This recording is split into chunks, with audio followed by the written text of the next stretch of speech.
bell. And here comes our star-studded show train.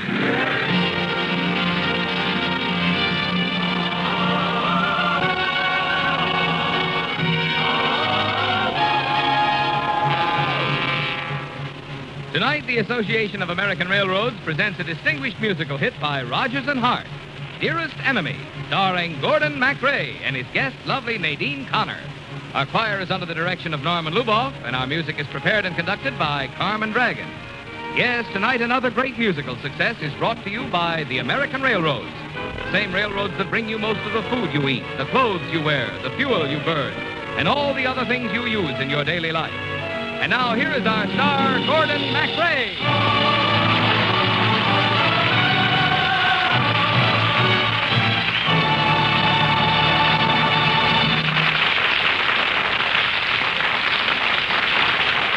Thank you, Marvin Miller. And good evening, ladies and gentlemen. Well, sir, I'll bet you've never thought of New York City as a battlefield, unless you happen to be fighting your way onto the subway during a rush hour. But tonight we're going to tell you in music about the days when the bullets were really whizzing up and down good old Manhattan Island. It's Rodgers and Hart music, by the way, with the Metropolitan Opera's lovely Nadine Connor singing the role of Betsy, while I put on the crimson coat and white bandolier of Sir John Copeland, captain in the colonial army of His Royal Majesty King George III. And so, curtain going up on Dearest Enemy.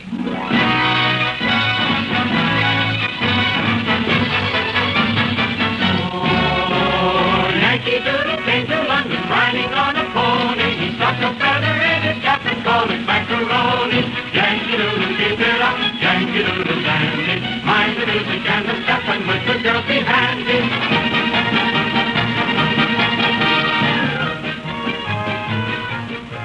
In 1776, it was treason to be a Yankee Doodle. And our regiments of British redcoats were getting ready to teach George Washington a lesson and make the Yankees pay the taxes on their tea. We had a plan, a very clever plan. And the rebels in New York City were mighty worried by the British gunboats anchored in the Hudson River. Bessie, I'm afraid. We should have gone to Philadelphia with Uncle Joseph. Run off from the redcoats like a flock of scared geese. But that's no way to win a war. But we aren't women. We aren't soldiers, Betsy. We're women. Well, women can fight if they have to. Why, if the British land here in New York, should we leave our house for them? Let them move into Murray Hill, bag and baggage without a fight? Not on your life. Listen, the gunboats in the river. The British are making a landing. Oh, dear. We'll fix them. Oh, what can we do, Betsy? Two helpless women against the whole British Army? Jane, you take Uncle Joe's fastest horse and ride up to General Washington's headquarters. Yes? You tell him that the redcoats are landing in Manhattan. Now, hurry. But what will you do, Betsy? I'm going to sit here on the front porch with Grandpa's musket. And the first redcoat that sets foot on our geraniums, I'm going to shoot him dead. Well, get your musket polished. Here they come. Cheerio, little mother of mine. Don't be weary, oh, with the sea and the homeland. Anything I am happy to do for the king, for the country and you. Cheerio, I will hold you again with your weary old little head on my shoulder. Soon the wind will blow homeward, ho, so cheerio, cheerio. Cheerio, little mother of mine. Don't be weary, oh, with the sea and the homeland. Anything I'm happy to do for the king, for the country and you. Cheerio, I will hold you again with your weary old little head on my shoulder. Soon the wind will blow homeward, ho, so cheerio, cheerio.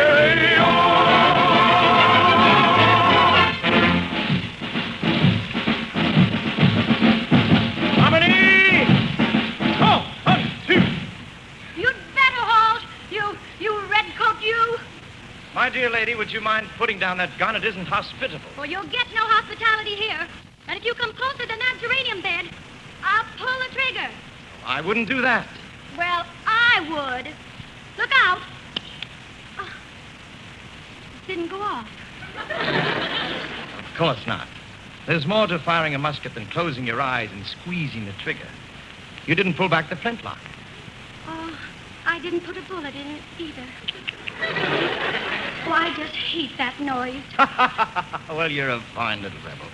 I guess you realize your war's about over now that we've taken New York. Well, maybe you've taken New York, but you won't capture Murray Hill. Is that what you call this house? That's right. And any redcoat that comes uninvited will have to answer to Betsy Murray. You know I like that name. Betsy. May I introduce myself? I am Sir John Copeland. You are an enemy of my country. And you are an enemy of mine. But haven't you heard what the good book says? Love thine enemies. Well, I don't love you, and I never will. I wouldn't be too sure about that, dearest enemy. By and by, not now, but by and by, somehow we'll try and buy a little nest. Scheme a while, when lonely dream a while, will only seem a while, and love will do the rest. Our happy days will come, though slight delays will come. The bright sun's rays will come from out the sky. Every cloud just flies on. Love is on the far horizon. You'll be my sweetheart by and by.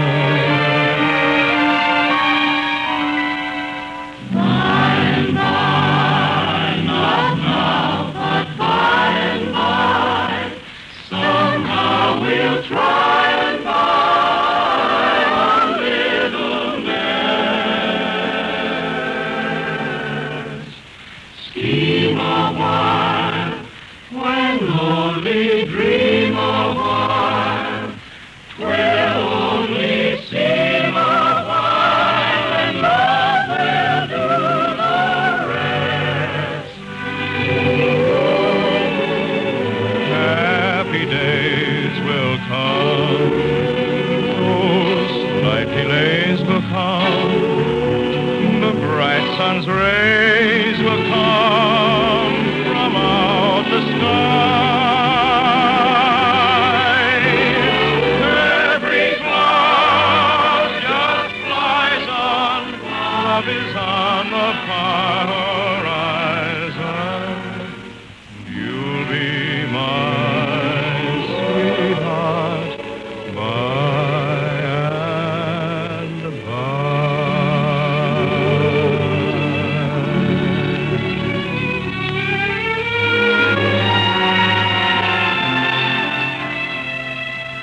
How about it, Betsy Murray? Will you do a friendly enemy a favor? My commander needs your mansion for his headquarters. Never. Go tell your general that redcoats are not welcome at Murray Hill. Well, as you wish, Miss Betsy. We'll find other quarters. But never let it be said that a British officer forced his presence on a beautiful lady. Betsy, Jane, did you see General Washington? Yes. And he says you must keep the British here as long as you can. What? Open up our house to them. Beg them to stay with us. Oh, no. Anything to keep them from attacking until our troops are ready for battle. General Washington says it's frightfully important. Oh, Jane, I just sent them away. You didn't. Well, I'll simply have to get them to come back. Oh, Captain! Sir John. Yes, Miss Murray. I've got to talk with you. Well, what do you want? You wanted to use Murray Hill for your headquarters? Made it quite clear that we're not welcome. Well, you want to know the funniest thing? I've changed my mind. I know a merry place far from intrusion. It's just the very place for your seclusion. There you can while away days as you smile away. It's not a mile away, but it's new to you. Here in my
What brought on this sudden change of heart, Miss Betsy?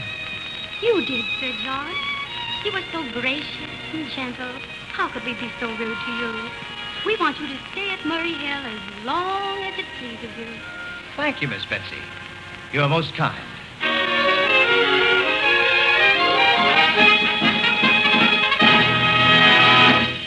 General Howe, Captain Copeland reporting, sir. At your ease, Sir John.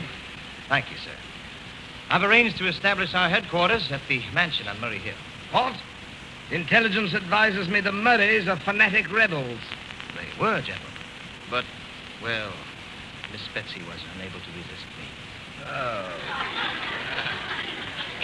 Sir John, I think you are improperly vain about your persuasions with women. One kiss doesn't turn a rebel into a Tory. That, sir, depends upon the kiss. Impudent puppy. Our sentinels suspect the Murrays obtained a message from General Washington. That is what melted her resistance, not your kiss. You think so? Don't be disheartened, my young Casanova. We shall make our quarters at Murray Hill to learn what Washington is up to. But your Betsy, I promise, is a rebel to the core. I thought she loved me, but I guess she was only pretending. Here in my arms, it's adorable, it's deplorable that you were never there. When little lips are so kissable, it's permissible for me to ask my share.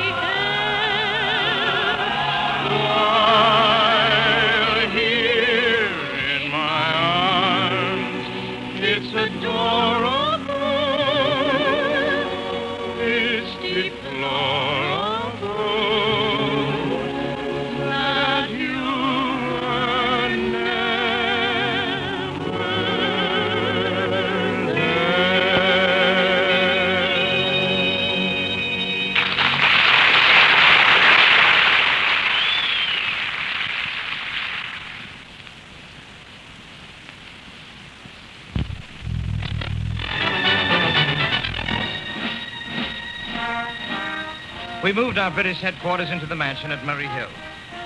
And although I knew that the bewitching Miss Betsy was only trifling with my affections, I couldn't stop myself from falling in love with her. Whether she really cared for me, it was impossible to tell.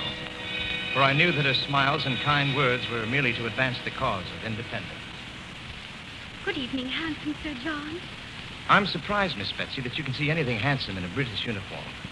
I thought you would prefer a ragged Continental. Oh, how peevish of you, Sir John. I may only dance with you once at the party tonight.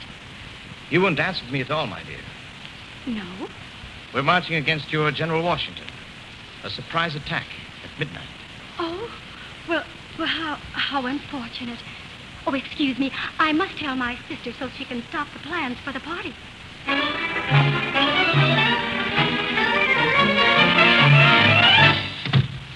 Oh, Jane. What is it, Betsy? Oh, Sir John just told me. The Redcoats are attacking tonight. Oh, then we've got to warn General Washington. What's the signal? A lantern in the north window of our garret. The general said to let it shine for the count of 10 and then put it out sharply. That'll tell him that the British are leaving Murray Hill. Jane, you light the lantern. I'll stay with Sir John and make sure he doesn't interfere. Oh, Betsy, this is so exciting. Sir John, Yes? we're sorry you must leave us. Your sweetness is wasted on me, Mistress Betsy.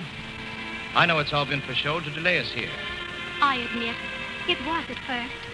But now, I'm honestly sorry to see you go. Don't you believe me? No. But I light the candlelight in your eyes when you say it. Then perhaps you'll believe this. Here's a kiss, I'll give you this, a keepsake of my love. With a fond of you, I'll pledge my love on you. Ever, dear, this souvenir will help me to to remember. Is my heart so hard when we part? Is my love? It's only been hail and farewell, brief our meeting, moment fleeting, but memories of love will wear well. When you start your sad departure, In our heart our regrets will bear well. Oh, here's a kiss, I'll give you this as keepsake of my love. with a fond adieu, I'll pledge my love on you. Ever dear, this souvenir will help me to remember. Here's my heart, oh, when we part. Here's my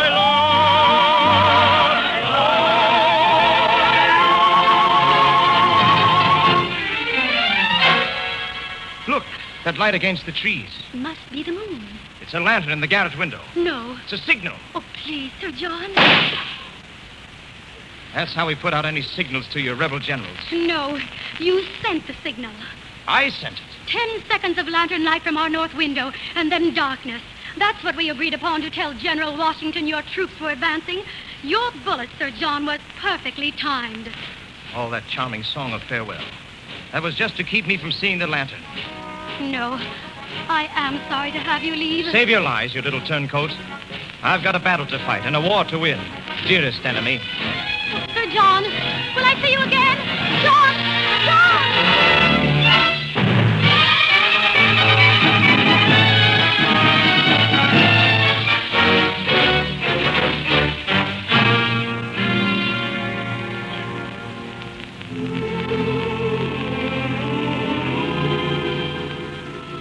Have you heard the news, Betsy?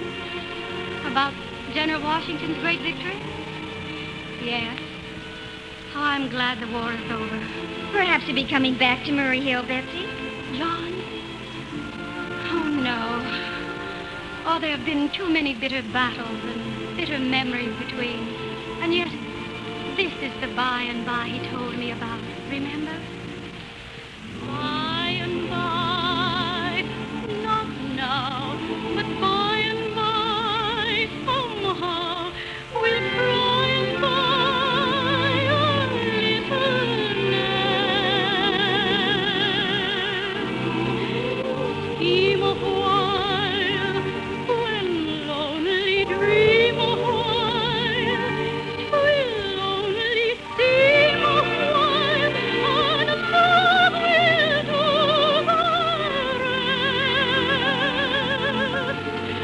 Our happy days will come, those slight delays will come, the bright sun's rays will come from out the sky. Then we climb across the horizon. Love is on the far horizon. You'll be my sweetheart by and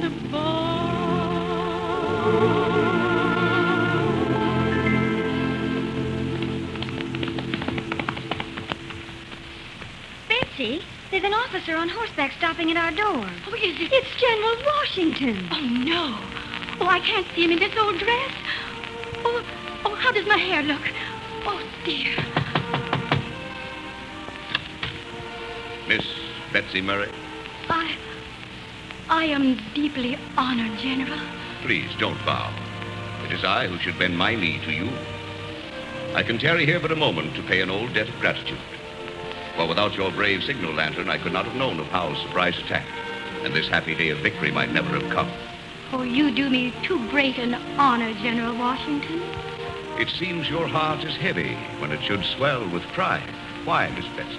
Oh, tell me, General, Is it treason to love an enemy? Our enemies of yesterday have become our friends of today. By chance, Sir General, do you know of a British officer named Sir John Copeland? I knew of a knighted British captain of that name. He wasn't killed? No, little patriot. There are surprises generals like to present other than medals. Listen. In my arms, it's adorable. Sir John! It's deplorable that you were never there. Sir John. The war is over, Betsy. But I have one more command. 2 arms, dearest enemy. 2 arms. Fall in. My heart is ever so lonely. I'm holding on the air. While here in my arms, it's adorable. It's deplorable that you were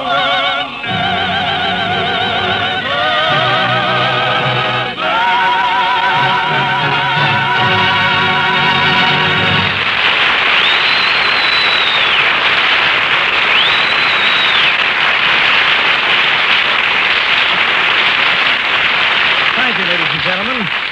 Nadine Connor will be back in just a moment. Our thanks to Katie Lee, John McIntyre, Marvin Miller, and our entire company. Dearest Enemy, with music by Richard Rogers and book and lyrics by Herbert Fields and Lorenz Hart, was dramatized for the Railroad Hour by Lawrence and Lee. The Railroad Hour is brought to you each week at this time by the American Railroads. The American Railroads have the biggest and most powerful fleet of locomotives in the world. And new units of motive power are being added to this fleet continuously. Since the end of World War II, more than 11,000 new units of motive power have been put into service. More than 3,000 units were installed last year alone. These modern, efficient, and powerful locomotives, with their greater pulling power and greater efficiency, are important in increasing the railroad's transportation output. And yet, they are only a part of the billion-dollar-a-year railroad program of improving and enlarging every part of their plant to better serve the growing transportation demands of commerce and rearmament. And now here is our lovely guest, Nadine Connor.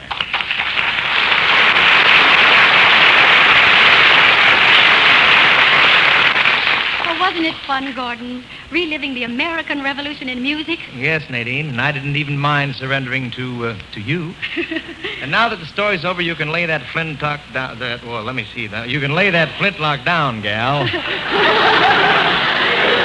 Partner, who's gunning for you next week, Gordon? Well, I'll tell you. The Metropolitan's Miss Dorothy Kirsten, Nadine. And we'll be singing Sigmund Romberg's glorious music from the operetta, New Moon. Oh, wonderful. I shall hang a signal lantern in the window, Gordon, telling all my friends to listen. Well, if I can pronounce that word, I'll pop it out. Thanks, Nadine. Good night. Good night, Gordon. All aboard.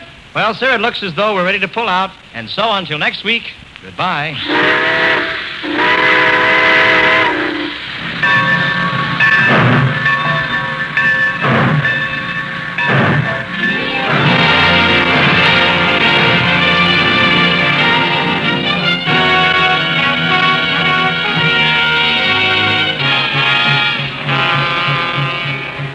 Dearest Enemy was presented by special arrangement with Tams Whitmark Music Library.